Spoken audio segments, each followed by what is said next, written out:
e também em outras línguas de sinais. Nós temos ele, né, idealizado pelo professor Jorge Bidarra desde 2015, mas desde o ano passado a gente vem fazendo esses seminários, né, e contribuindo também com a externalização de conhecimento para a comunidade externa, né?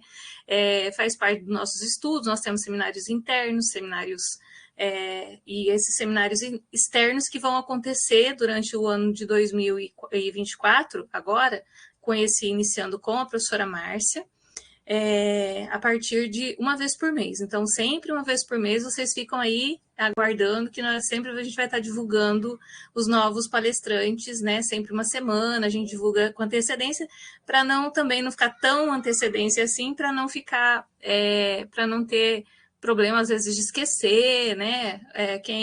Então, a gente está sempre ali colocando nas redes sociais. Então, fiquem atentos para os próximos, tá bom? Então, daqui um mês, nosso próximo encontro, sempre nas quintas-feiras, certo? E qualquer dúvida, nossos e-mails estão disponíveis, vocês podem também entrar no Instagram, né, no Facebook, nas nossas redes sociais do Por Libra, certo? Mas, dito isso, então, eu sou Tânia, esse é o meu sinal, e é um prazer muito grande, assim, ter a professora Márcia hoje conosco, por ter aceitado, né, o nosso convite para esse momento, com esse tema que é muito importante, não tenho dúvidas da importância, e ela é uma pessoa muitíssimo indicada para trazer essa temática para nós, né? A professora Márcia, ela é graduada e bacharel e bacharelado em licenciatura em letras pela USP, né? E também letra em espanhol pela USP também. Ela é mestre em filologia e língua portuguesa, também pela USP, e doutorado também em letras, filologia e língua portuguesa, também pela USP de São Paulo, né? É professora associada da UniOeste, ela também trabalha no curso de letras de Marechal Cândido Rondon, e é docente orientadora do mestrado e doutorado no programa de pós-graduação em letras, né, no campus de Cascavel. E é uma colaboradora muito intensa conosco também. Sempre que a gente precisa, a professora sempre se tem colocado à disposição. Então, muito obrigada, professora. E a professora Márcia também, ela tem experiência nas áreas de linguística, com ênfase na ciência do léxico, lexicologia, semântica e onomástica, é membro efetivo do GT da Ampol, Lexicologia, Lexicografia e Terminologia, desde 2007, e é vice-coordenadora do GT desde 2021. Em 2015, ela fez estágio pós-doutoral em Linguística pela UFSC, e ela orienta alunos também do doutorado e mestrado do programa aqui do PPGL da UniOeste. Também ela está como editora da revista Onomástica desde a América Latina, desde 2020. É membro do ICOS, International Council of Onomastic Science, desde 2021. E é vice-coordenadora do Observatório de Onomástica desde 2022, desculpa. Então, a professora Márcia, ela tem esse vasto conhecimento, tem contribuído conosco. Então, professora Márcia, muitíssimo obrigada mais uma vez.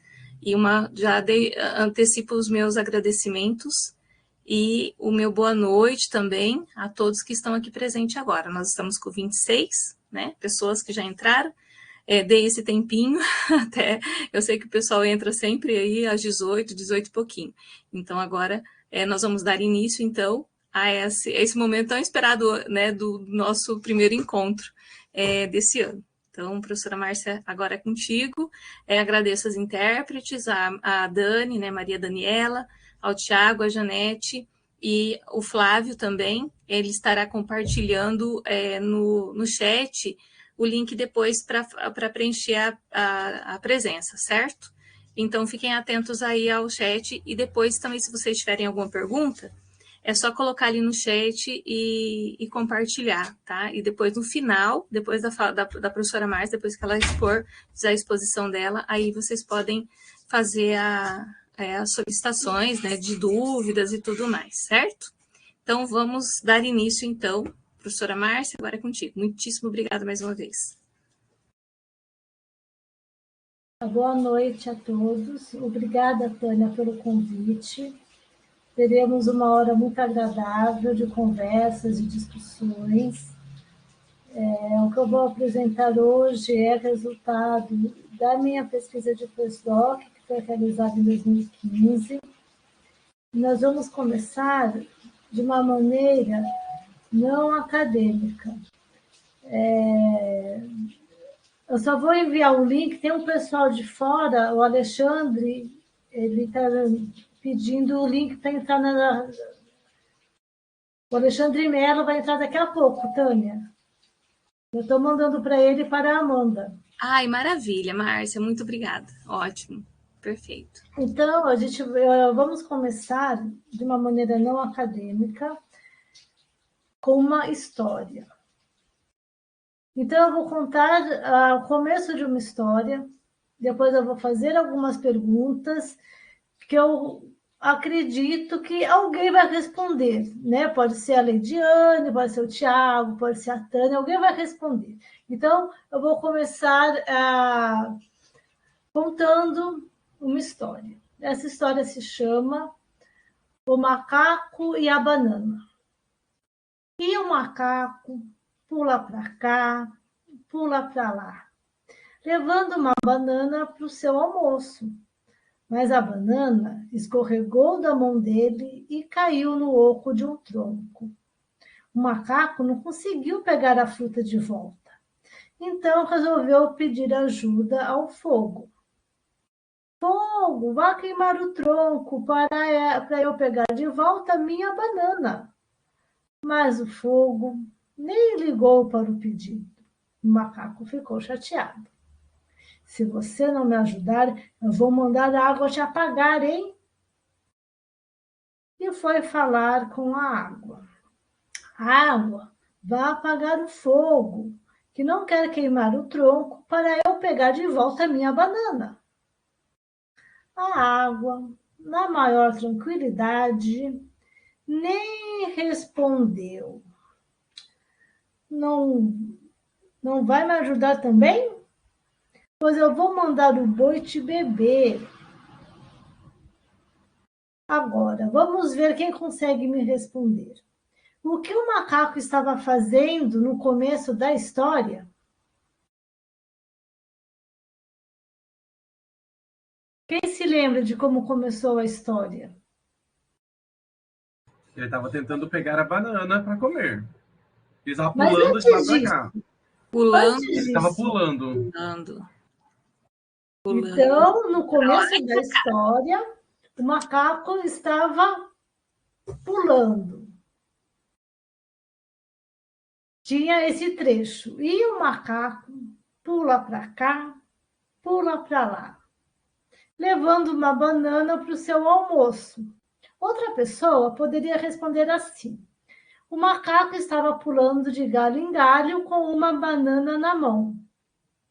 E qual que era o movimento que ele fazia? Que movimento é esse do pula para cá, pula para lá? É pular de um lado e pular para o outro lado, né? São dois movimentos diferentes. E enquanto ele fazia esses movimentos, o que aconteceu com a banana do macaco? Ele estava carregando uma banana de um lado para o outro. Aconteceu alguma coisa com essa banana. O que foi que aconteceu com a banana? Márcia, os surdos também podem responder, se eles quiserem. Eles podem Claro, abrir a câmera e responder. Pode ser? claro. No chat, todos estão comentando que a banana caiu. Exatamente, a banana caiu. No texto está escrito assim: a banana escorregou na mão dele. A banana caiu. Onde que a banana caiu? Em que lugar que ela foi parar? Quem se lembra?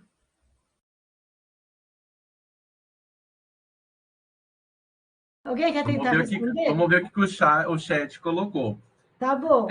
No chat, a Janete colocou, ficou no pé do tronco. A Franciele respondeu que ficou com o galho. No Eu acho que texto, ele caiu dentro do oco da árvore. no texto está escrito assim: a banana escorregou na mão dele e caiu no oco de um tronco. O oco de um tronco é uma espécie de buraco que fica nessa parte da árvore, né? Mas está escrito no texto, oco de um tronco. Então, vamos continuar prestando atenção nesse texto. E depois dessa cena, o macaco pediu ajuda ao fogo. Por que o macaco pediu ajuda para o fogo? O que ele queria com o fogo? O que aconteceu que ele precisou pedir ajuda para o fogo?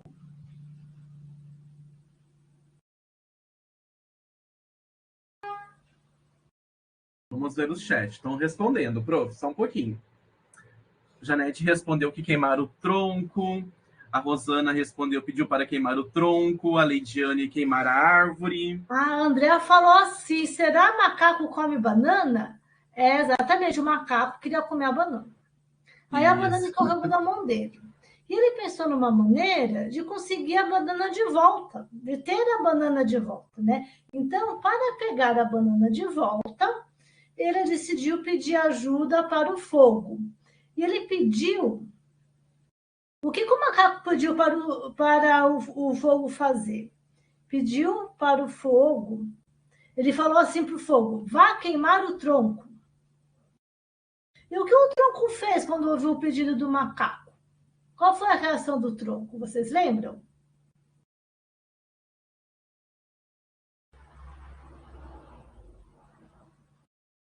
A Lidiane está certa, né? Se o fogo queimasse o tronco ia desaparecer e ele ia conseguir pegar a banana. Mas o que o tronco fez depois que ouviu o pedido do macaco?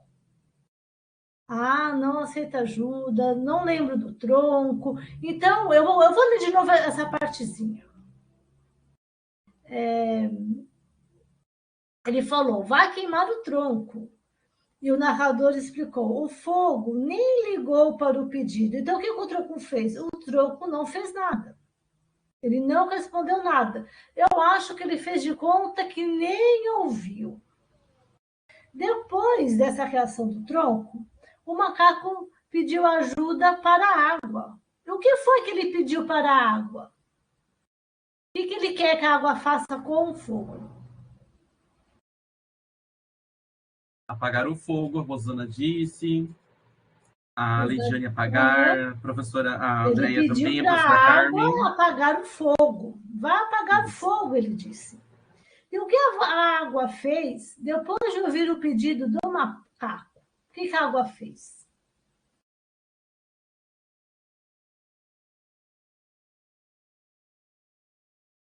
Ignorou o macaco, ignorou novamente. A água nem respondeu. Então, ele teve outra ideia para resolver o problema dele. Ele vai pedir algo para o boi. O que vocês acham que ele vai pedir para o boi fazer? Ele pediu ajuda para o fogo, não deu certo. Pediu ajuda para a água, não deu certo. E agora ele vai pedir ajuda para o boi. O que será que ele vai falar para o boi? O que vocês pensam?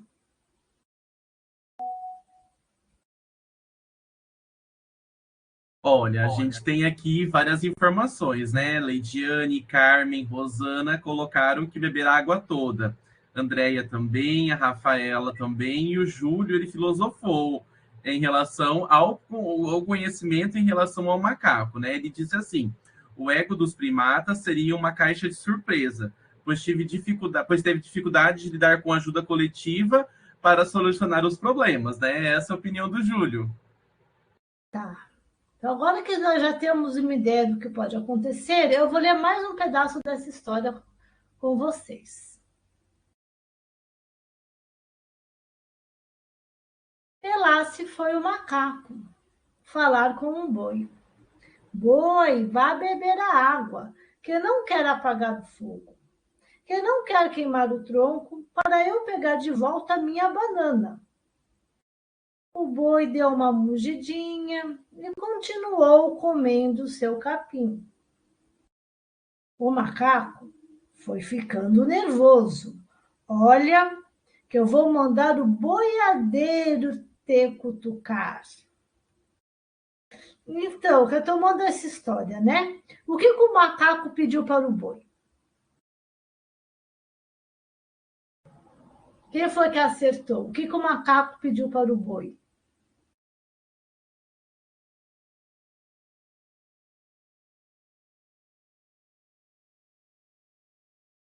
Beber a água. A Rafaela acertou, né? Então, o macaco pediu para o boi beber a água e o que o boi fez? Também não quis fazer nada do que o macaco pediu. Então, ele resolveu pedir ajuda, o macaco foi pedir ajuda para o boiadeiro. Ele vai cutucar o boiadeiro. Então, agora, eu vou reproduzir, eu vou compartilhar o material para a gente entender qual é o propósito dessa aula. Eu acho que vocês perceberam que há partes que se repetem, não é? Quem percebeu aqui que tem partes que se repetem?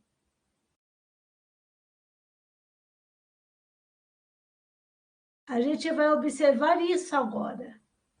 A Rosana, tem o pessoal digitando aqui no chat, eu vou esperar um pouquinho.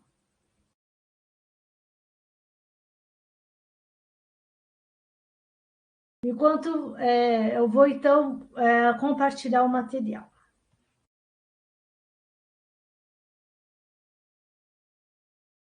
Eu vou errar um pouquinho, porque eu sou muito novata, né, nessa plataforma, mas agora a gente vai tentar verificar o que está se repetindo. Eu vou enviar.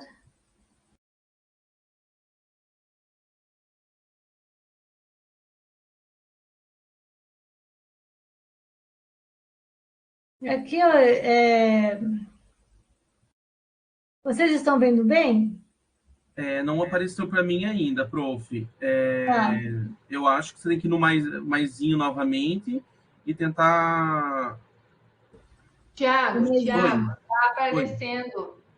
Você, às vezes... desculpa, eu que minimizei, perdão.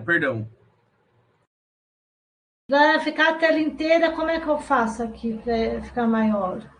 Ou vocês estão vendo bem? Eu consigo ver agora. Bom, para mim aparece pequenininho, mas se vocês veem bem, é o que importa. Então, essa história é uma história infantil, ela pode ser usada com as crianças, né? Então, o que eu fiz? Eu li o primeiro trecho e fiz várias perguntas. Essas perguntas eram para chamar a atenção de vocês para trechos específicos desse texto, para as partes do texto que se repetem. Então, se a gente for ver as respostas às perguntas, aqui eu tenho a resposta literal e outra resposta possível, né? São perguntas que são feitas de propósito para as pessoas prestarem atenção em como essa história é contada, né? Então, quando eu pergunto que movimentos ele fazia, é para chamar a atenção para o fato de que na língua portuguesa a gente diz pula para cá, pula para lá. O autor poderia ter escrito pula de galho em galho, mas ele quis falar dessa forma, né? Então, para chamar a atenção que essas palavras cá e lá mudam o movimento, muda a direção do movimento, né? Então, eu até pus umas flechinhas para mostrar isso. Aí a pergunta, o que acontece com a banana do macaco? É para chamar a atenção para o fato que na língua portuguesa a gente fala a banana escorregou na mão dele. Então, a gente tem esse verbo escorregar. Algo escorrega de algo e é um movimento de cima para baixo. Então, escorregar de algum lugar, no contexto, é a mesma coisa que cair. E também é interessante que a gente fala oco de um tronco. A gente pode falar um santo oco, Mas a gente sempre usa a palavra oco para falar de um tronco. Então, elas andam juntas. Elas caminham juntas. É o oco de um tronco. Assim a gente fala na língua portuguesa. Outra resposta possível. A banana caiu da mão dele. E a gente pode dizer que a banana foi parar no oco de um tronco. Por que o macaco pediu ajuda ao fogo? Aí a resposta é literal, repete o que está no texto. Aqui eu estou pensando que são crianças que estão aprendendo a ler, a escrever, né? Não conseguiu pegar a fruta de volta. Então, a gente pega algo de volta, a gente aproxima aquilo que a gente já teve para perto de nós. O que o macaco pediu para o tronco fazer? Vá queimar o tronco. Então, a gente tem esse verbo queimar, que combina com fogo, né? Claro que não é só o fogo que queima, o sol queima, por exemplo, né? Mas muitas vezes queimar é um verbo que acontece com a palavra fogo, é o fogo que queima alguma coisa. Aí, nessa pergunta, o que o fogo fez ao ouvir o pedido do macaco? A resposta literal é: o fogo nem ligou para o pedido. Aqui eu vou colocar no outro slide. Então, aqui, ó, o fogo nem ligou para o pedido. Mas ligar não é telefonar neste caso, né? Ligar não é telefonar. Ligar é dar importância. Então, ligar para algo é também um conjunto de palavras, né? Então, a gente tem que entender que ligar não é telefonar, ligar não é ligar eletronicamente um aparelho, ligar é dar importância para algo. Depois, foi perguntado: o que o macaco pediu para a água? Resposta literal: vá apagar o fogo. Então, eu tenho que a água é o contrário do fogo, né? A água apaga e o fogo queima. A água nem respondeu, então isso quer dizer que ela não fez nada. Agora, no trecho 3, a gente percebe que muitas palavras se repetem, não só isoladamente, mas em conjunto. Então, vamos prestar atenção. E lá se foi o macaco falar com o boi. Boi, vá beber a água, que não quer apagar o fogo, que não quer queimar o tronco para eu pegar de volta a minha banana. Então, é beber a água, apagar o fogo, queimar o tronco, pegar de volta. O boi deu uma mugidinha e continuou comendo seu capim.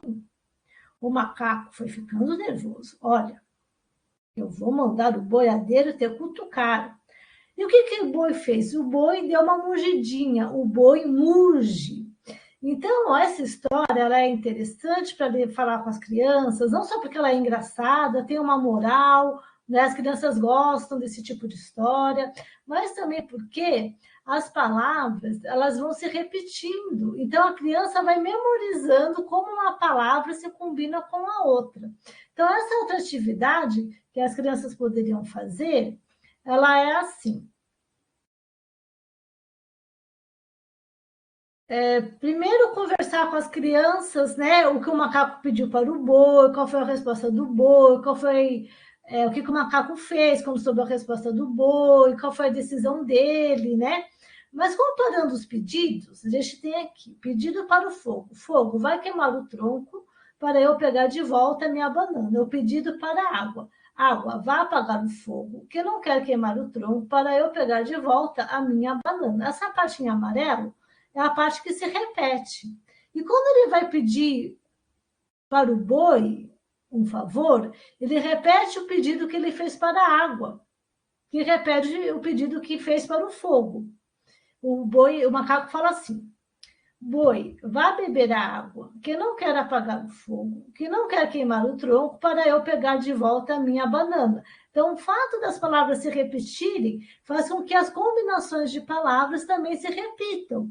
Então, é fácil chamar a atenção da criança para esse modo como as palavras vão se juntando em bloco. Então, agora a gente vai fazer uma outra atividade, sempre dando continuidade à mesma história, que é uma história do folclore brasileiro. Então, o macaco procurou o boiadeiro. Seu boiadeiro, vá cutucar o boi, que não quer beber a água, que não quer apagar o fogo, que não quer queimar o tronco, para eu pegar de volta a minha banana. O boiadeiro ficou irritado. Sai, macaco, não vê que estou ocupado? Ocupado é, pois eu vou mandar o rei cortar a tua cabeça. Sabemos que o macaco repete as palavras de seus pedidos. Então, agora, quem vai brincar comigo de preencher lacuna? A gente sabe que as palavras vão se repetir. Então, nesse trecho 4, eu escondi umas palavras, estão faltando. Vamos ver se a gente consegue, de memória, saber que palavra está faltando? Então, eu vou ler o texto em voz alta. E quando chegar na parte da lacuna, alguém escreve no chat o que acha que vai ter lá. O que vai preencher essa lacuna. Vejam isso como uma brincadeira, tá? Eu acho que as crianças viriam como uma brincadeira. E foi ao palácio falar com o rei. Rei, mande prender o boiadeiro que não quer o boi. O que está faltando aqui? O que dá para colocar aqui? Alguém já fez uma adivinha no chat? Ainda não, prof. Estão escrevendo. Tá bom, eu vou esperar. Andréia comentou matar. Ela falou o quê? Matar. Matar? Nossa, vamos continuar então, né? Você não quer beber? Então, o boi.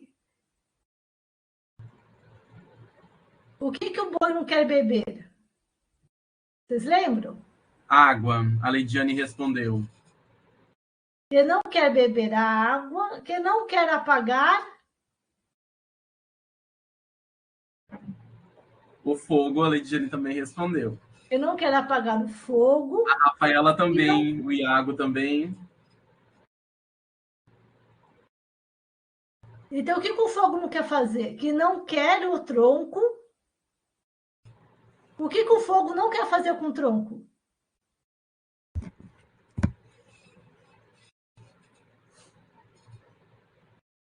Queimar. Queimar. E o que o macaco quer? Para eu pegar... Que palavra está faltando aqui? A minha banana. A banana. Pegar de volta. Então, o trecho é assim. Agora eu vou ler com todas as palavras. E foi ao palácio falar com o rei.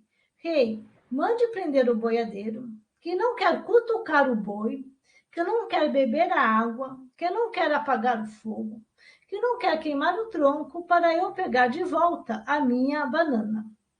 O rei, sentado no seu trono, não gostou daquele pedido. Só me faltava essa, fazer favor a macaco.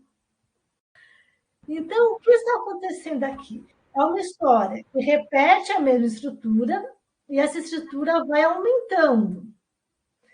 E nessa história simples, nós temos combinações de substantivos com verbos, de adjetivos com substantivos, e são repetições convencionais na língua portuguesa. A gente pensa, quando a gente fez a atividade de preencher a lacuna, com exceção do boiadeiro, que a gente só tinha ouvido uma vez essa combinação, cutucar o boiadeiro, as outras combinações já estavam na nossa memória.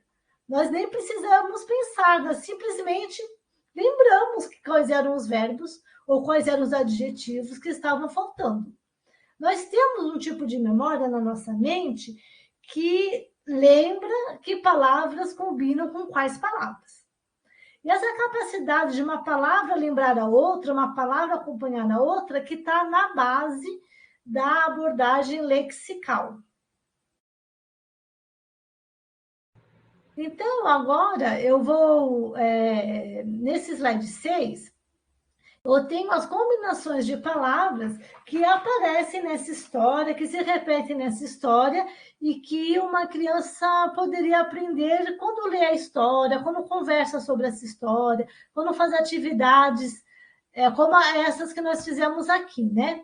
Então, foram trabalhadas essas estruturas, pular para cá, pular para lá. Algo escorregar de algo, quer dizer cair.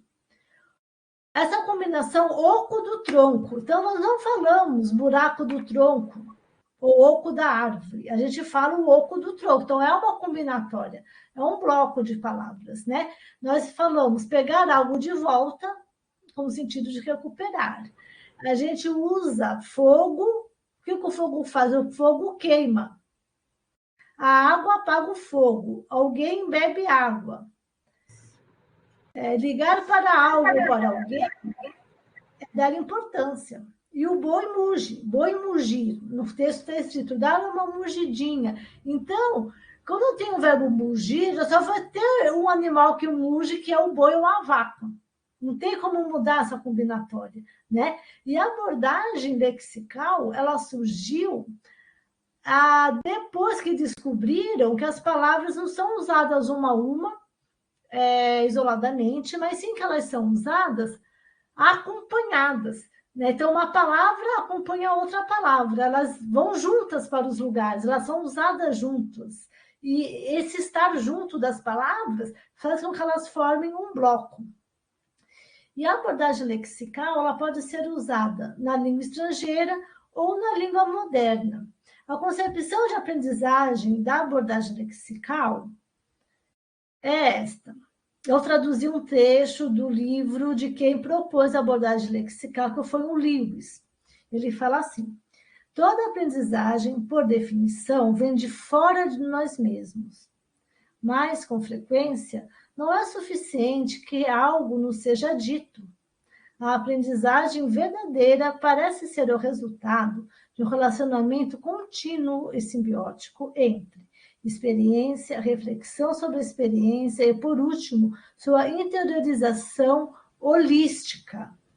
Então, é preciso ter a experiência de passar pelas palavras, de ler os textos, de notar que as palavras se combinam de alguma forma, aí que começa a reflexão. Mas como assim uma palavra se combina com outra? Que palavra se combina com qual palavra?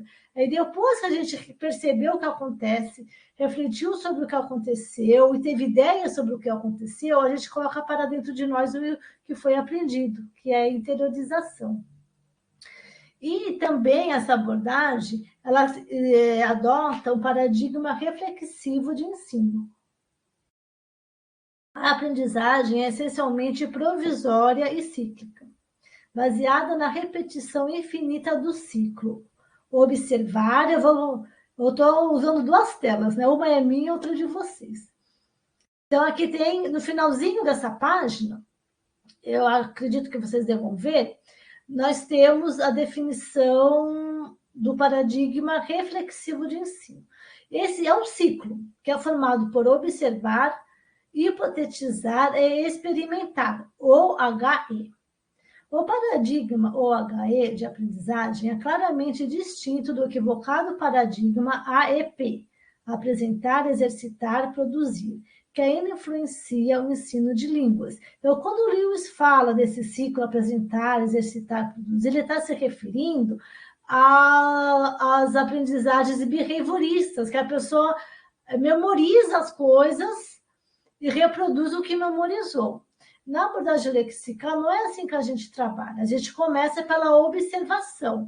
Então, no começo dessa minha apresentação, quando eu fui fazendo as perguntas sobre o trecho, era para fazer vocês observarem determinadas partes daquele trecho, né? E através da observação, perceber que havia a repetição dos blocos de palavras. Então, primeiro a gente observa, a gente cria uma hipótese, uma explicação sobre quais são os blocos de palavras, e depois a gente experimenta usar esses blocos.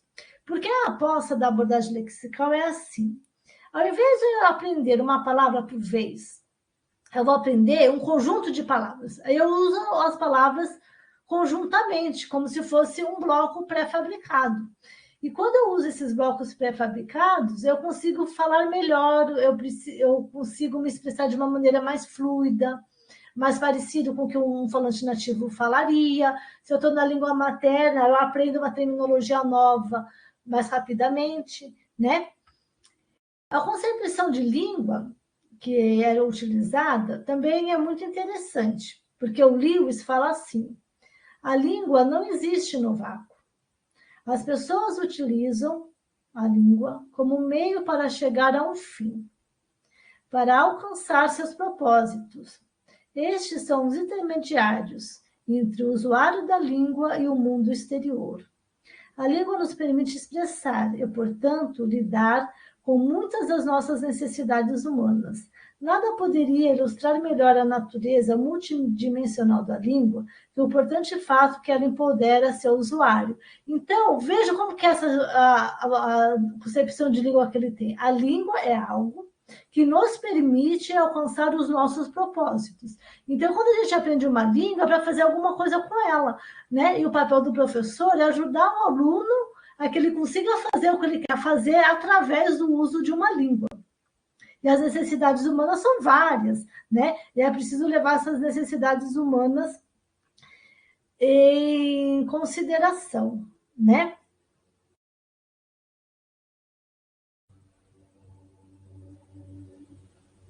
Então, eu vou pular um slide aqui para a gente começar a pensar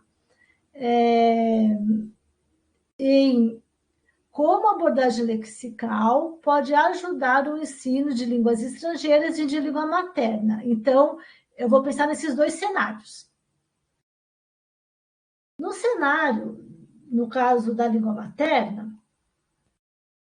o aprendiz já conhece os blocos de palavras de sua variante, principalmente na modalidade oral e em registros coloquiais. Então, o aluno ouvinte, ele chega na escola já sabendo a língua portuguesa, já tendo decorado milhares de blocos de palavras, ele já usa as palavras em conjunto, sem pensar em cada palavra separadamente. Mas tudo isso que ele conhece recobre uma das possibilidades do uso da língua, né? Então, a sua necessidade se concentrará em conhecer e utilizar blocos de palavras típicos de usos linguísticos mais formais e assuntos e temas relacionados às disciplinas escolares. Quando a gente está querendo aprender uma língua estrangeira, é preciso comparar e levar em consideração como é a língua conhecida pelo aluno e como é a língua que o aluno está aprendendo. Então, na abordagem lexical, eu pensei nas seguintes possibilidades. Um bloco de língua pode corresponder a um bloco de uma outra língua. Então, eu estou aprendendo uma língua que tem o mesmo bloco de palavras que eu uso na minha língua. Aí, se eu faço uma tradução literal, eu acerto. Pode haver um bloco na língua de partida, mas não na língua de chegada, ou seja, o bloco existe na minha língua, mas não existe na língua que eu estou aprendendo. Então, se eu tentar usar um bloco da minha língua na outra língua, a pessoa não vai entender o que eu quero dizer com aquele conjunto de palavras. E também pode haver blocos parecidos ou parcialmente idênticos. E para mostrar um pouco como seria essa comparação, se uma língua tem o mesmo bloco que a outra, se os blocos são parecidos, se são ausentes, eu fiz um pedido para o Tiago. O Tiago recebeu esse material ontem. E ele estudou como traduzir para Libras. E ele fez uma glossa para mim, para eu conseguir entender como ficaria em Libras, né? Então, eu vou mostrar uma tabelinha com os resultados parciais, é tudo um ensaio, tá? É a primeira vez que eu estou tentando fazer uma comparação desse tipo, e eu não sou especialista em Libras, então eu espero que, se houver erros, que eu seja corrigida. Então, no português do Brasil, a gente tem um pular para cá, e em Libras eu tenho um sinal específico, com um classificador. Na glosa está pular galho 1. Eu acho que o Tiago deve estar fazendo esse sinal agora, né, Tiago? É o Tiago? Sim, prof. Então, o que está acontecendo? Em português, eu tenho um verbo e o para cá. E em Libras eu tenho um classificador. Então, em Libras, há a derivação do sinal pelo acréscimo de um morfema. É um morfema mais o verbo. E é esse morfema que dá a ideia do movimento, pular para cá. Então, nesse caso, eu tenho uma coligação. Quando eu falo pular para lá, eu tenho um pular classificador galho 2. O Tiago deve estar fazendo o sinal agora. Eu tenho o uso do mesmo verbo. Então, uma primeira, assim, resultado preliminar que eu achei interessante é que em Libras eu tenho o uso do classificador, que é um morfema. E quando eu tenho uma convenção que une uma palavra gramatical e uma palavra lexical, o nome dessa convenção que une as palavras se chama coligação. Então, eu tenho um bloco de palavras na língua portuguesa e uma coligação em Libras. Esse bloco de palavras também é chamado de colocação. Depois eu vou ter aquela combinação que é escorregar de algo. A banana escorregou da mão do macaco, lembram? A banana escorregou da mão do macaco. E esse escorregar algo escorregar de algo, em Libras, eu tenho um verbo com formato de mão específico. O Tiago está fazendo sinal. Isso.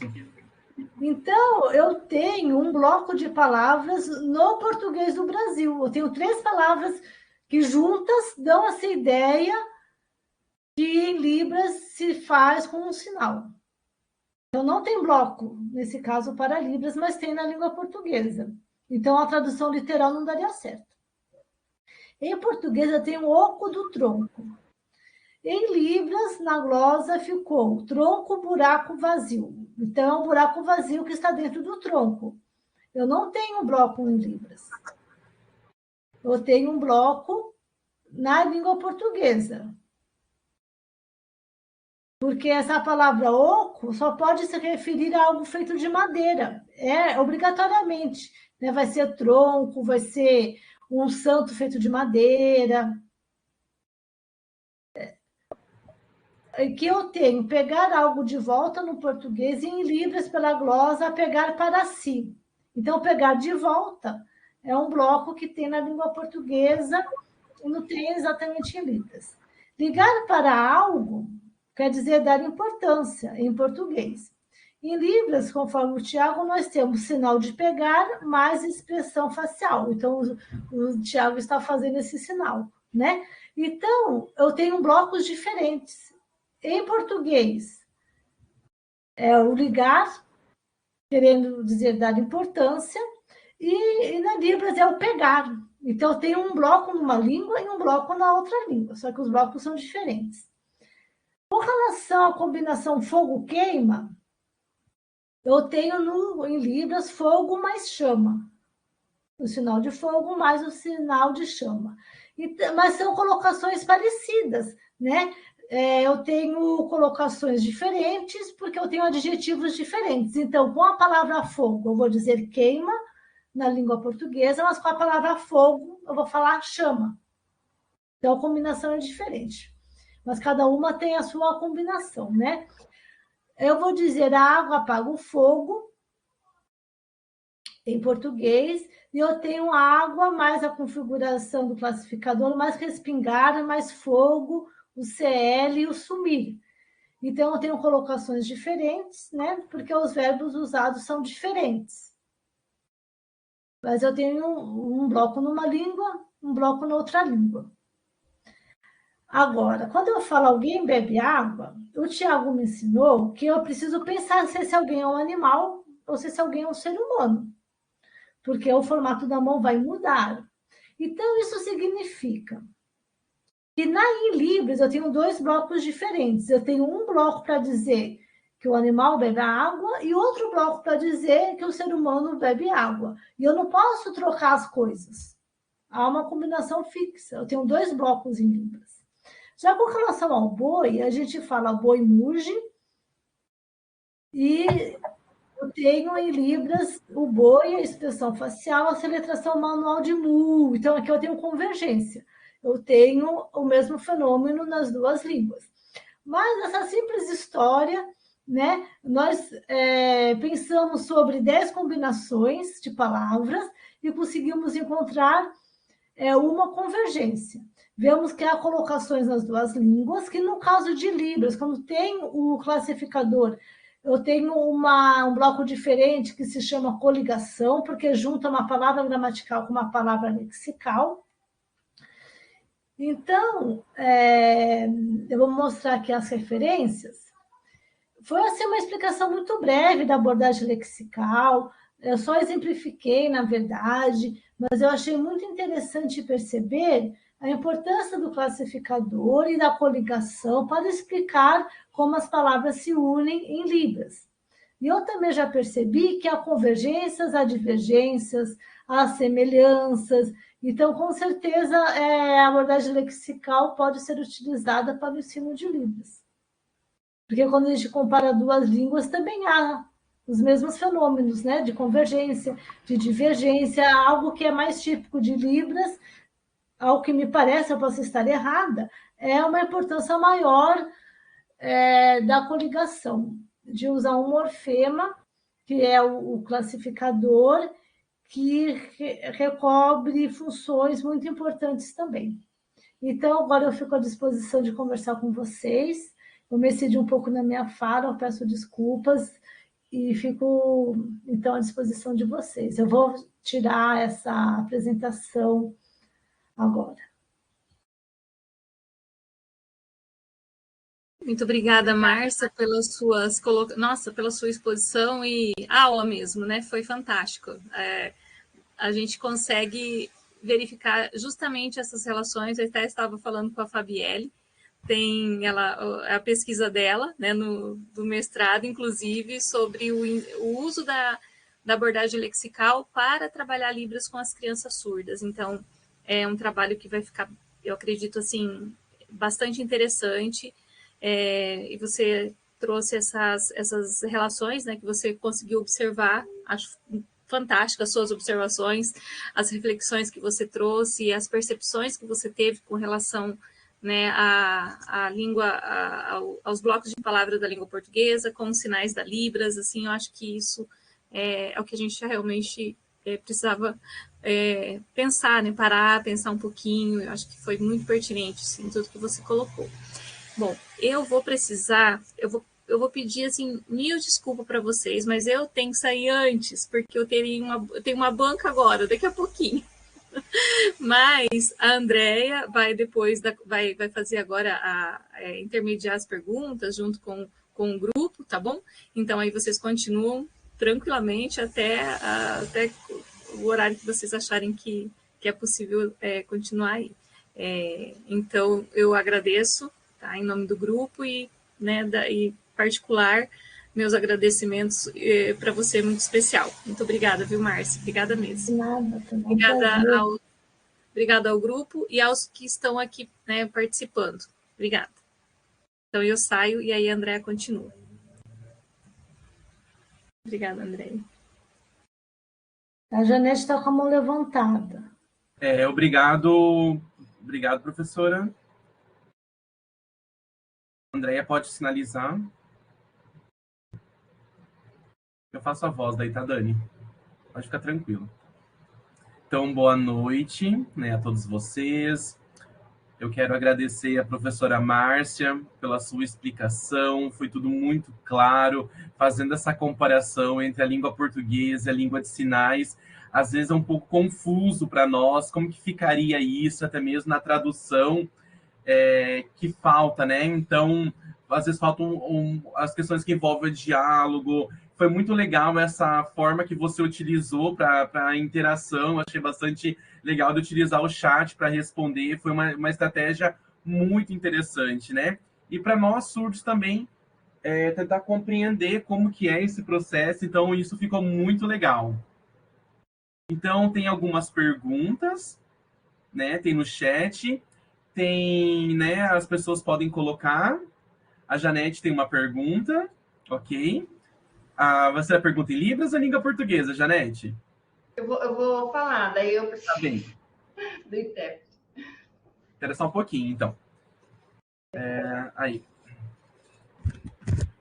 Dani, vai? Tá bem, Dani, obrigado.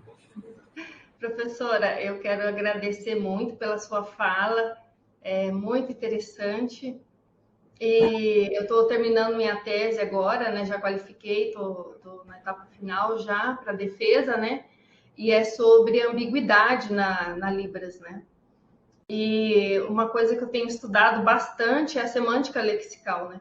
E eu vi muito sobre colocações também, né? E eu estou para identificar o tipo de ambiguidade, eu preciso saber esse bloco de sinais que estão, né? Eu preciso refazer o recorte não do sinal isolado, mas eu preciso recortar esse bloco, né? Essas colocações. E uma coisa bastante interessante é que o bloco de sinais não é igual ao bloco da língua portuguesa, né? Então, eu não posso me pautar na língua portuguesa, eu preciso analisar Libras pela Libras. E aí, por exemplo, o verbo ver, né? O verbo ver, ele sempre vai estar acompanhado de algo que tenha olhos, né? Porque se não tem o olho, eu não consigo ver, né? Eu não posso falar, por exemplo, a não ser que eu use uma metáfora, né?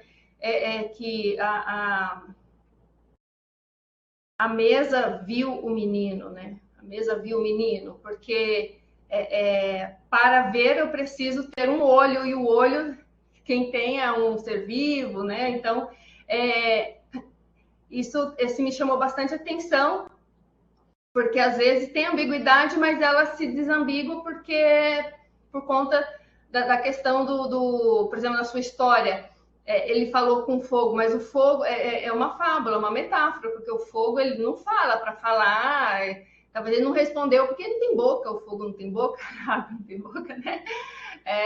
E assim, na língua de sinais, eu tenho percebido bastante fenômenos, né, desse aspecto. Eu queria perguntar se você já leu algo sobre os fonestemas, que é também uma linha de conhecimento da semântica, mas assim, não da linguística, é mais da morfologia de construção, sabe? Não da tradicional, da morfologia tradicional, mas da construção, que não só mais do que as palavras se combinam em blocos, a própria palavra carrega no seu fonema, né, algumas informações semânticas que são interessantes. Se você já leu alguma coisa a respeito disso, que eu tenho encontrado muito esse conceito de fonestemas, eu tenho encontrado muito mais nas línguas de sinais do que no português, por exemplo. É difícil identificar, mas na língua de sinais eu vejo que essa identificação é mais, assim, visual, né? Não sei se é a própria característica visual da língua. Se você tem alguma coisa... Assim, as colocações, na abordagem lexical, todos os tipos de colocações são chamados de blocos de palavra. Como foi uma abordagem feita para os professores de língua inglesa como língua estrangeira usarem, ele simplificou a terminologia, né? Então, o que a gente chama em português, que é regência nominal, regência verbal, locução adverbial, locução adjetiva, as colocações, expressões idiomáticas, tudo isso foi simplificado e chamado de bloco. Então, o importante dessa abordagem é essa descoberta que eu não preciso aprender a palavra uma a uma. Eu posso aprendê-las em conjunto. E é esperado mesmo que haja poucas convergências de uma língua para outra no que diz respeito aos blocos de palavras. mesmo em línguas parecidas, como o espanhol e o português. São duas línguas parecidas, mas os blocos não vão ser os mesmos, né? Porque o uso vai cristalizando as combinatórias e depois elas vão ficando congeladas. E eu não consigo pensar numa palavra sem pensar na outra. Agora, a Libras, como usa classificadores, é possível que as combinatórias envolvam partes internas da palavra. Um sufixo com uma raiz. O importante é que a gente descobre essas combinatórias mais fixas e isso vira uma convenção. Então, a maneira natural de se expressar em Libras é saber combinar os classificadores com certos verbos. Um falante nativo, proficiente em Libras, nunca vai errar isso, porque aparece natural para ele. Isso foi memorizado pelo uso, internalizado, né? Então, tem que se chamar a atenção para isso. Agora, a força combinatória das unidades, elas têm uma força integrativa, a força integrativa, a função integrativa da linguagem, esse é o nome, a função integrativa da linguagem, que o Benveniste já falava disso há muito tempo atrás. Muito tempo atrás. Então, a fonestática tem a ver com a força integrativa da linguagem. Então, existe uma força que vai unir os determinados morfemas com determinadas raízes. Há uma força que vai unir determinados verbos com determinados adjetivos. É como as partes menores formam uma parte maior. E se você for voltar lá para o início da fonética, já tinha essa fonestática no início da fonética. Só que são escolas que a gente não costuma estudar muito no Brasil. Vai ter que voltar lá para o Jacobson, para o círculo dos formalistas tchecos. Mas está tudo lá. Está tudo lá. Muito obrigada. Eu continuo aqui como intérprete. Dani, pode ir. Depois quero conversar mais. Com a professora. É o sinal da professora Márcia, tá? O sinal dela. Esquece. Tá correto, professora? Seu sinal? Não sei. Eu acho que a gente combinou o sinal dela na aula dela, a gente não passou para ela, mas está certo. Professora, você tem um sinal? Olha aí. Muito obrigada pelo presente. Isso, esse é o sinal da professora. Não, é antroponímia. Antropônimo.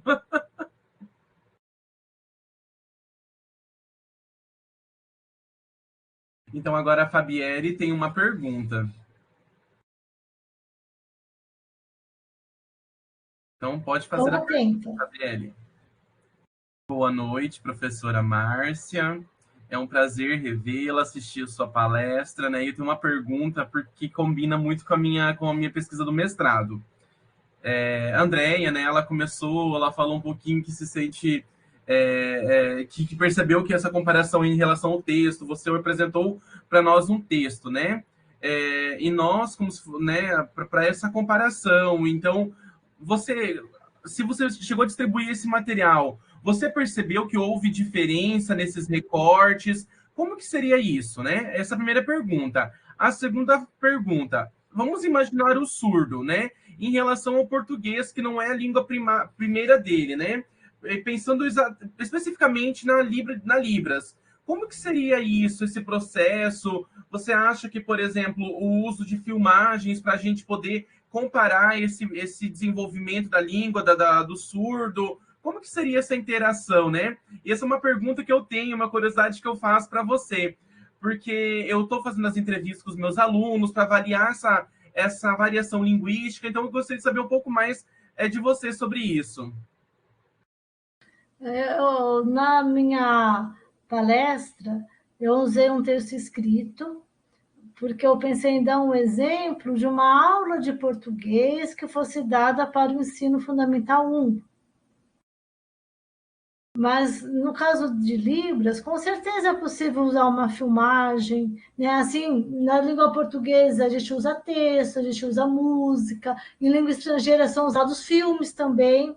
O importante é mostrar a língua e fazer os alunos prestarem atenção em como as palavras se combinam entre si, para eles descobrirem que isso existe. Que uma palavra chama outra, que uma palavra puxa outra. Porque quando eles descobrem isso, eles conseguem observar como que uma palavra puxa outra na minha língua. Eu posso usar essa mesma combinação, exatamente a mesma na outra língua? Aí ele vai percebendo que não. E aí ele vai tentando descobrir e usar as combinações típicas da língua que ele está aprendendo. Eu acho que essa é a grande estratégia da abordagem lexical. Você tem uma visão que não é de uma palavra sozinha, mas elas acompanhadas, uma família, ou uma sinfonia.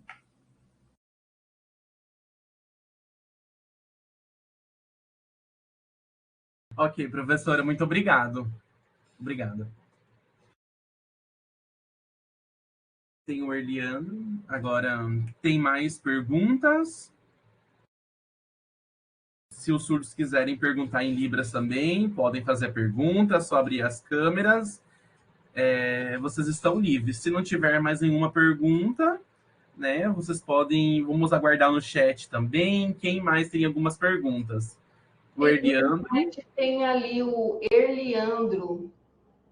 Acho que é aqui o sinal Pode dele. abrir o...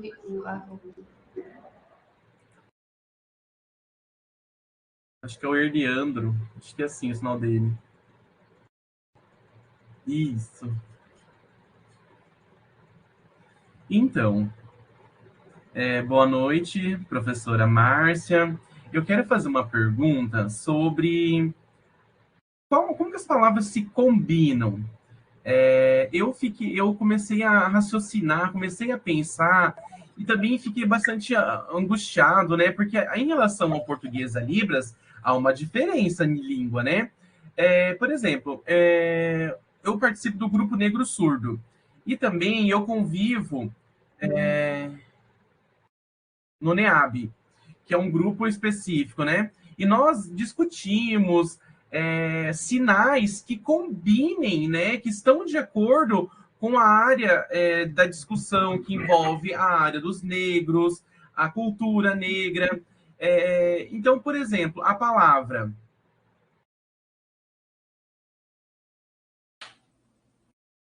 letramento racional, né? Essa palavra. Em Libras, a gente não tem um sinal, né, que fica correspondente, mas tem este sinal para letramento, mas isso é próprio da língua portuguesa. E o surdo acaba se apropriando, ele faz como se fosse um recorte dessa palavra letramento e coloca o racial. Aí a gente faz aí a gente acrescenta, né, alguns outros elementos. Isso me acabou me deixando muito incomodado, porque ainda parece que a gente fica pegando um empréstimo, porque usa o letramento e simplesmente agrega um outro sinal, um outro elemento. Então, isso acaba gerando muita discussão em relação a Libras, né? Porque isso parece que não combina com parece que acaba sendo um empréstimo de uma outra área, né? Então, a gente faz alguma alteração no sinal para tentar dar um outro significado, né? Então, esse sinal para letramento racial não combina com um conceito em si, né? Então, eu queria só ouvir um pouquinho de você sobre essas questões. Obrigado, intérprete, pela tradução da voz. A questão que estamos abordando agora é a terminologia. Então, dentro da terminologia, também tem um bloco de palavras, né? Então, os blocos de palavras dentro de uma mesma língua, eles vão se diferenciando conforme o assunto, conforme a área do conhecimento, seu vocabulário científico, seu vocabulário do dia a dia, e as palavras vão sendo criadas pela necessidade de expressar coisas novas, e há muitos empréstimos, né? Desde o começo da civilização, os povos se encontraram, as línguas foram se misturando, e o empréstimo das palavras é a primeira coisa que acontece quando duas populações que falam línguas diferentes começam a conviver entre si, né? Porque o que uma tem, a outra não tem, elas começam a trocar coisas entre si e cada coisa tem seu nome. Então, eu acho que o empréstimo é algo que sempre vai acontecer. A mudança do significado das palavras também sempre vai acontecer, mas existe sim alguns testes que podem ser feitos para saber se duas palavras estão uma do lado da outra momentaneamente ou se duas palavras vão formar um bloco. Existem os testes para fazer isso. Mas como eu só tinha uma hora de fala, meia hora de fala, não deu tempo para explicar tudo. Mas eu acho que você não precisa se preocupar com isso, porque todo mundo empresta as coisas uns dos outros, e os blocos de palavras que se repetem em algumas línguas, possivelmente são frutos de empréstimos bem antigos. E também as próprias metáforas são emprestadas de uma língua para outra. Então, eu acho que faz parte do convívio entre os povos e entre as línguas.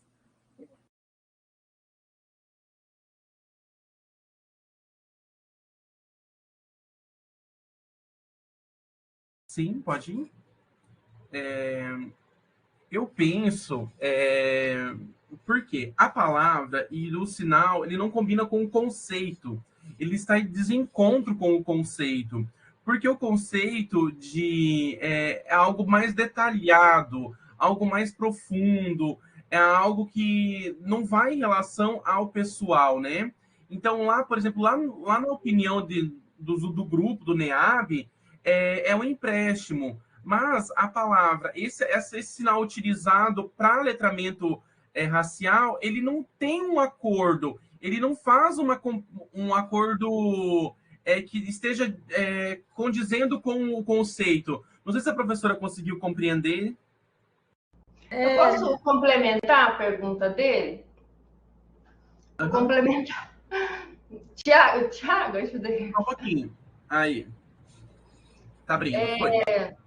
Tá. Eu quero aproveitar, porque vem de encontro com o que eu estou pesquisando. E eu estou fazendo as mesmas perguntas do Eliandro na minha pesquisa, sabe? E quando eu pego um sinal, né, a minha maior dificuldade é descobrir o conceito que ele representa. Porque a gente se depara muito com o que eu já tenho no português, né? Eu pego esse sinal aqui, ó. Esse sinal aqui, né? Eu pego ele, aí eu vou trabalhar a ambiguidade desse sinal. Aí, o que eu faço? Eu estava indo lá no dicionário e pegando lá vida, viver, presença, participar. Eu peguei, não, para com isso. Eu deixei tudo isso de lado, porque o dicionário... ele está no português, mas tem lá o dicionário de Libras, mas vem com as glosas no português, né? Mas eu falei assim, não, mas o surdo, assim, na minha experiência, eu tenho 20 anos na área da Libras, os surdos usam muito mais significados que esses 4 que estão aqui no dicionário. Usam muito mais, para muito mais contextos, né? E eu falei assim, os dicionários não estão catalogando todos os conceitos possíveis daquele sinal. Muita coisa está ficando de fora, né?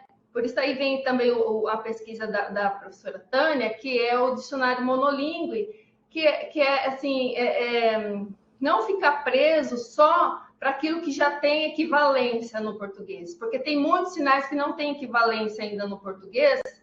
E assim, a minha maior preocupação é, eu vou trabalhar a ambiguidade, mas eu vou ficar presa só nos sinais que têm equivalência no português, né? Então, eu acho que é isso que ele está preocupado, mas, Eliandro, é nós, gente, é a gente que está pesquisando que vamos ter que descobrir. Isso não está descrito na Libras ainda, tá? Isso não está descrito. A minha tese, eu estou, assim, né, tentando trazer, assim, um início de vamos descobrir quantos significados tem um sinal? Vamos descobrir quantos significados tem aquele sinal, sem olhar para equivalência.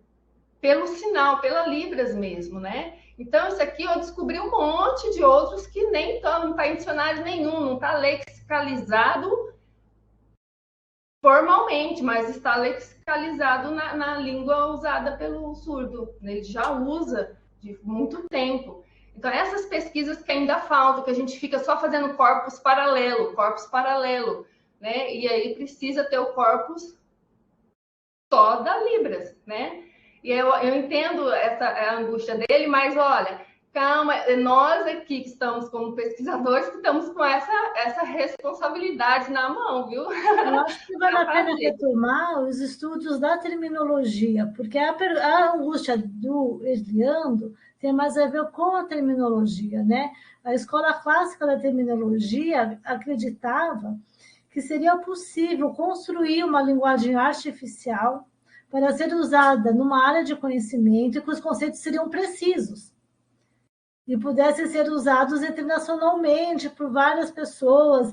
Bom, a terminologia perfeita nunca conseguiu ser construída, mas havia esse ideal, né? E eu acho que, querendo ou não, a gente continua acreditando nesse ideal, né? Então, a terminologia clássica buscava essa relação, um conceito e uma palavra de uma forma determinada e precisa para todo mundo se entender na academia. Mas depois, estudos mais avançados foram sendo feitos e eles descobriram que existe a variação dos termos, que o conceito de um termo vai evoluindo ao longo do tempo, que determinado país vai usar o termo de um jeito e o outro país vai usar o mesmo termo de outro jeito, conforme os grupos de pesquisadores, né? Então, a gente tem mesmo esses dois eixos, né? Que é querer uma língua mais precisa, ideal, mais padronizada, e no outro lado a gente tem o uso real da língua, que tende para variação, tende para a complexidade, né? Então, realmente é muito angustiante fazer linguística por causa disso, fazer a descrição linguística, né? De qualquer língua. E no caso talvez em Libras, essa defasagem entre as descrições e os usos seja maior, e as pessoas que trabalham de pesquisam em Libras tem esse grande desafio pela frente. Eu concordo com a Janete, é um grande desafio.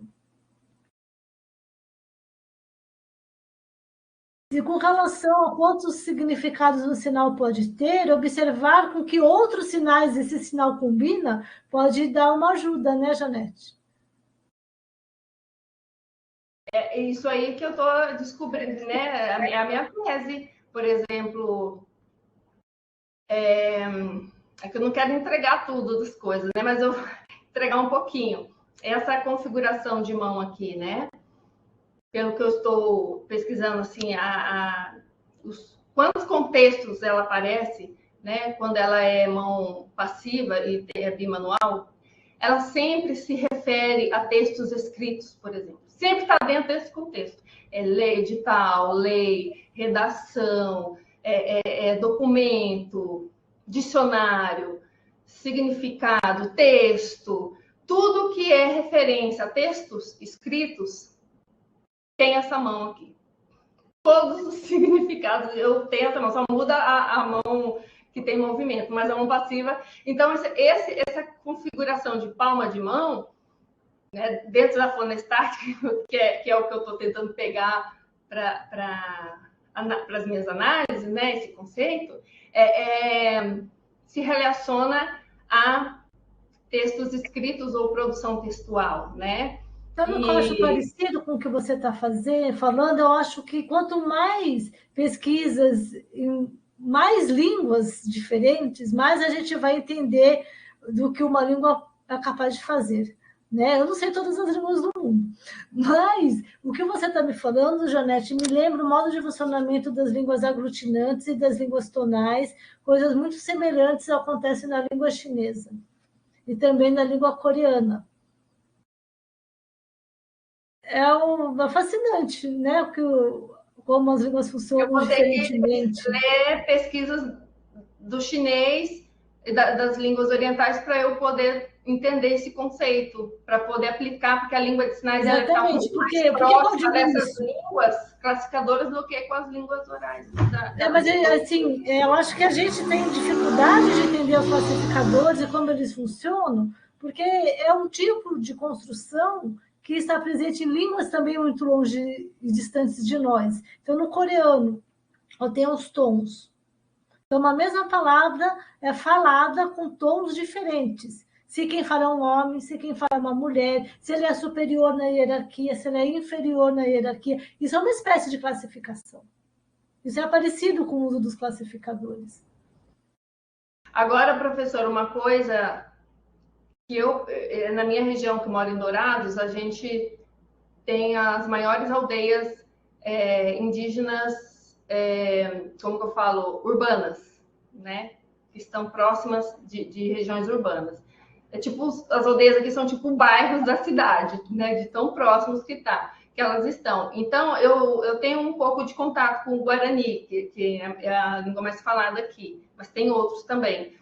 E eu percebi que o Guarani ele é classificador. O Guarani está muito mais próximo da língua da Libras que o português, por exemplo. Encontro muita semelhança. Uma palavra para água, a mesma palavra usada para água está presente em lágrima, em chuva, em rio, lago, a mesma morfema, né? Então, achei muito... ela é uma língua classificadora, então ela tem muito mais coisas para me dar do que o português, se eu for fazer alguma análise. Muitas línguas indígenas e africanas usam muito mais sufixos, muito mais prefixos do que a língua portuguesa, né? Então, é uma estruturação diferente que também pode ser interessante de ser observada, né? A gente tem que pensar em todas as possibilidades possíveis. Até mesmo a língua latina, né? Até mesmo a língua latina, que se transformou em língua portuguesa. É verdade. Tiago, eu posso continuar? Tá bem. Então, vamos continuando. Então, tem mais algum surdo que quer fazer alguma pergunta? Pode abrir a câmera. Vamos ver se tem mais alguma pergunta.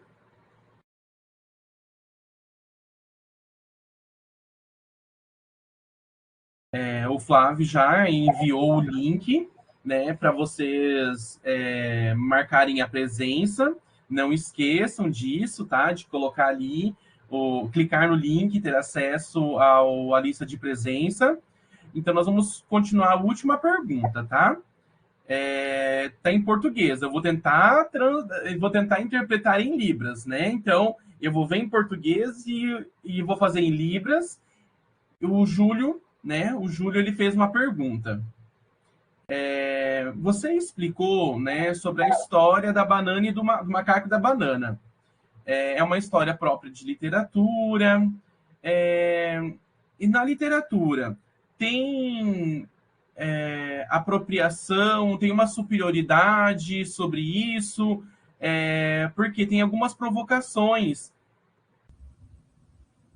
que envolvem muitas questões hermenêuticas de estrutura gramatical da língua de sinais, né? Então, você poderia explicar um pouco sobre essa situação que envolve a história do macaco e da banana, pensando nessa comparação em Libras, fazendo essa tradução?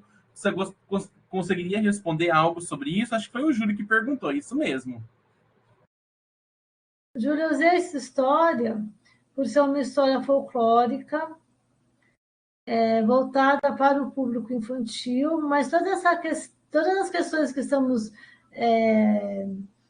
refletindo sobre hoje, elas são válidas para contextos não literários também, né? E não está em jogo aqui se a língua é majoritária, se a língua é minoritária, a gente está mais assim no contexto da linguística comparada, né? De comparar as línguas entre si. É uma tradição antiga que vem lá da filologia, que infelizmente foi abandonada quando veio a moda da linguística estruturalista no Brasil, né? Mas é nesse viés que eu trabalho. Eu acho que nós precisamos ter uma visão bem ampla, né? E não se pautar em dicotomias, o que é majoritário, o que é minoritário, se é língua oralizada, se é língua sinalizada. Eu acho que a capacidade humana de criar meios expressivos está por trás de tudo. E faz o que nos torna humanos entre si. A humanidade vem disso, a nossa capacidade de criar meios para a expressão do nosso pensamento e também encontrar meios de usar a língua para os nossos propósitos, para as nossas necessidades serem satisfeitas, né?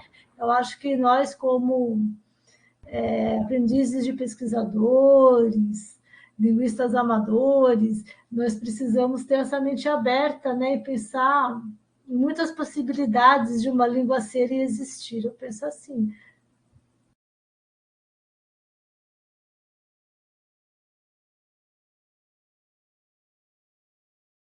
Então, tem considerando a variação que a gente tem, né, em relação à literatura, a gente tem várias questões que envolvem tudo isso, né? Eu acho que por conta do horário, né, Janete, acho que pode avisar a André que a gente pode encerrar, né, por conta do horário também tem um compromisso daqui a pouquinho. Então, eu vi, né, que passou muito rápido, né, é muito difícil a gente conseguir condensar em tudo. Então, nós queremos agradecer novamente a professora Márcia pela sua explicação, pela sua palestra de hoje. Nós, do Grupo do Por Libras, queremos agradecer a sua participação, toda a sua expertise na área. Foi muito legal a gente poder participar dessa aula, né, a gente poder ver e aprender contigo sobre essa temática. O Júlio pediu para falar alguma coisa.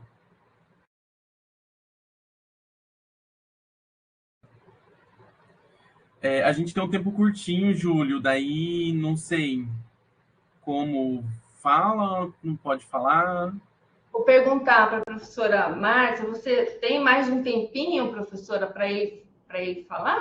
Você pode eu acho que ele pode fazer as considerações dele, né, antes da gente terminar. Não tem problema, não. Tá bem.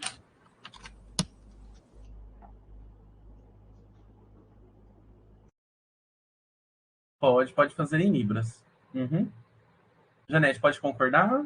Isso, o Thiago está fazendo a voz. Ok. Então, boa noite para todos. Primeiro, eu quero parabenizar a organização do Por Libras, também aos intérpretes que estão fazendo essa tradução. Professora Márcia, eu gostei muito da sua organização, a história também, né?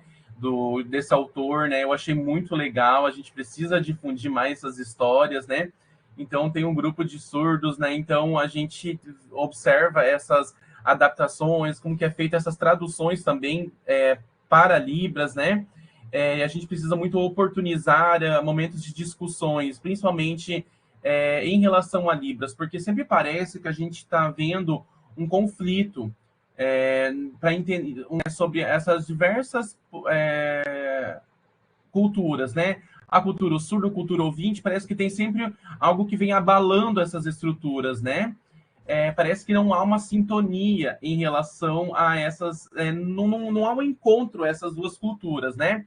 Por exemplo, as piadas de surdos, né? Os surdos dão risada, os ouvintes contam piadas, os surdos não entendem, porque a piada faz parte da cultura de cada um. Quando o ouvinte faz a tradução da piada para português, vista em Libras, parece que não tem o mesmo sentido.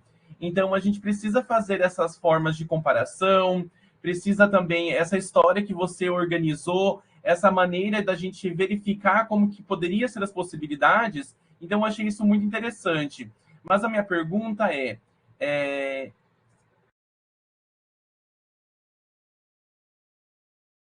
expressões idiomáticas, né? Nas expressões idiomáticas, em relação ou metáforas, né?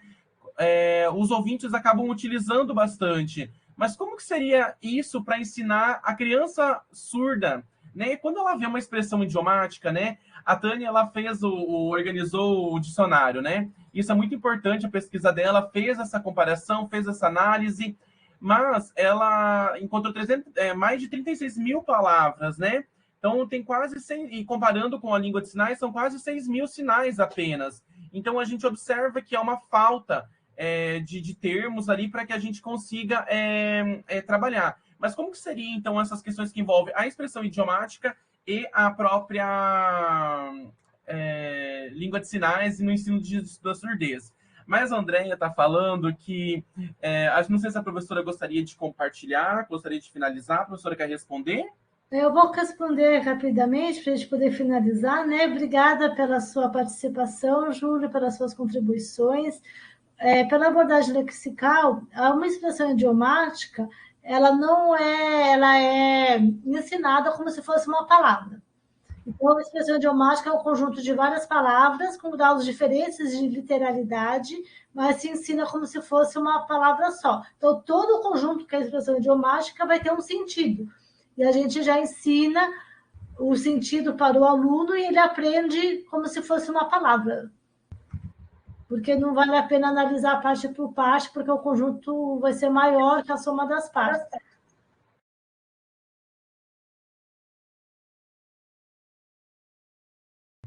E esse biônio, cultura e língua, né? Isso passa por muitas línguas, por muitas culturas, realmente fica para reflexões futuras essa questão, né?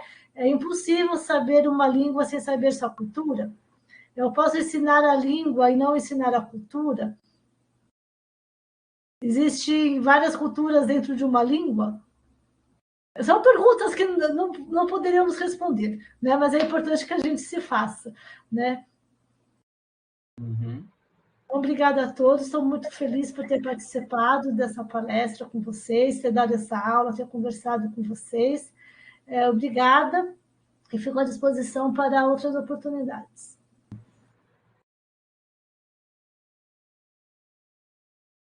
Então, nós do grupo, então, do Por Libras, agradecemos, né? Então, creio que nós vamos novamente convidar a professora para que a gente possa discutir um pouco mais sobre isso. Pessoal, novamente, não esqueçam ali de preencher o formulário de presença, tá bom? Tá quase fechando, então não esqueçam de preencher. Então, agora, vocês já sabem um pouco mais, né? Já tiveram um pouco mais de informação sobre essa palestra. E também já sabem que nós vamos ter outros encontros, vocês estão todos convidados a participar. Fiquem atentos ao Instagram, às redes sociais, o grupo do WhatsApp, que vão ter divulgações em relação a isso. Então, obrigado novamente, professora Márcia, pela participação. Obrigado vocês que acompanharam até agora. Então, tenham uma boa restinho de semana a todos vocês. Tchau, tchau, gente. Tchau, tchau, gente. Agora eu vou para Marechal, prof. Boa viagem, Thiago. Aqui está bem quente, choveu um pouquinho, mas já parou. Então tá bom. Tchau, tchau, gente.